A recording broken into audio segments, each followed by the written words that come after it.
Good day and welcome back to another Epic 7 video. In this video we're going to be taking a look at the special triple limited summon banner for the summer scene. So we're going to be taking a look at this special banner and basically get a pretty good idea as to A, whether you should summon, and B, how it works, and C, who you should look to get. Now let's talk about how the banner works.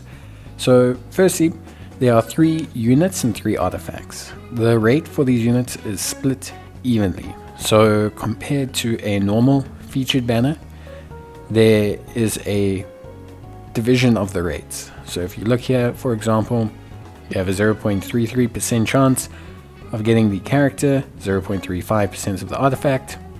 If we look at the set standard rate, like for Pavel, which is currently up, 1% chance for the character, and a 1.05% chance for the artifact. So you can see that the rates are split evenly into 3s. So realistically, you're summoning with a reduced rate for more featured units. So a slightly higher rate for all 3, but overall less chance than you would on a normal limited banner. Next, we talk about the coins. So before you can even go to the coin shop, you have to summon. For the coins, you get 1 Mirage C coin for every summon that you do. So if you do a multi-summon, that's 10. If you do a single summon, that's 1. With the coins, you can buy any of the limited units and artifacts on the banner. It will cost you 120. Or alternatively, you can spend it on things like ruins, charms, and some other valuable resources. Now, in terms of who you want on the banner, I'm going to talk about that, and then I'll talk about whether you should summon overall. So we're going to talk about priorities being number 1 choice if you get her, or the artifact, awesome. If you don't, we're going down the list. So number 1 pick, Ocean Breeze Luluca. She's very, very good for Guild Wars defense, very, very solid for RTA. She's a great counter for any non-attack skill units, and generally speaking, she does some really, really good stuff. From having a cleanse, from just being able to perform some really, really good damage, and just in general having a lot of really good mechanics through which she can basically limit your opposition. She's great in countering any unit that doesn't use a non-attack skill.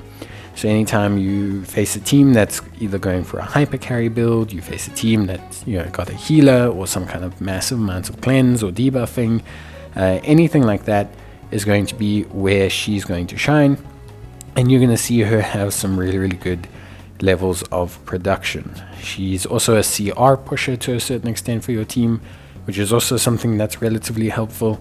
So yes, in general, she is a very, very solid unit. Now, talking specifically about her, very good top pick. Your next best bet to get on this banner is the Guiding Light. Guiding Light is the best artifact right now for a bunch of ranger classes, especially speed-based rangers. So I think like Berseria is a fantastic unit to use Guiding Light on. And the reason for this is because of how stealth mechanics work in the RTA and PvP environment. So Guiding Light is a very, very big component of this. Having multiple copies of Guiding Light is a very big component of this. One thing I will state, Guiding Light you can get from the Powder of Knowledge store. And we'll talk about that a little bit further on. But getting it is still good. You need multiple copies, so if you get a copy of Guiding Light, hey, you know what? Really, really awesome. Next, we're going to talk about Lethe.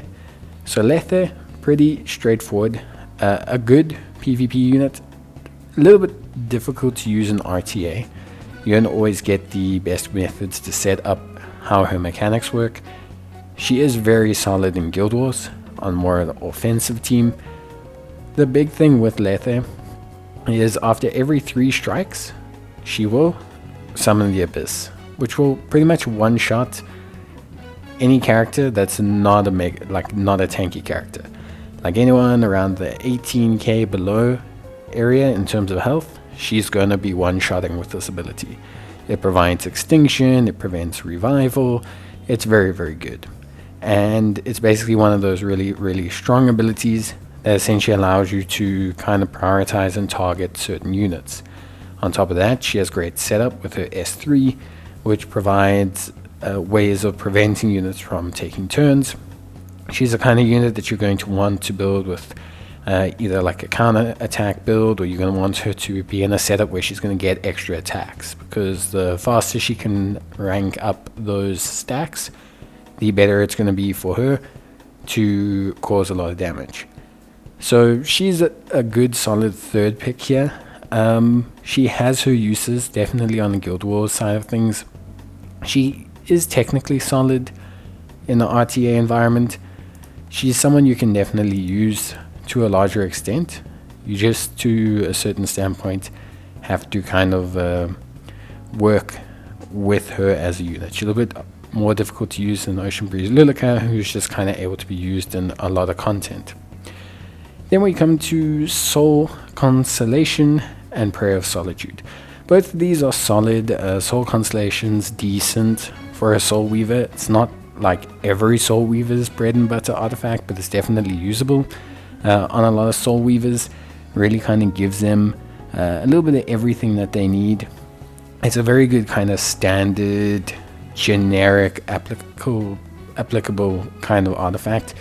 And then you get Prayer of Solitude, which is good for your bruises, your counter-attacking bruises, your multi-basic attack bruises. Anyone that needs to do multi-attacks of their basic that requires health is going to be great for this. A prime example being Lethe herself. So this is a good artifact. Again, not the most meta pick.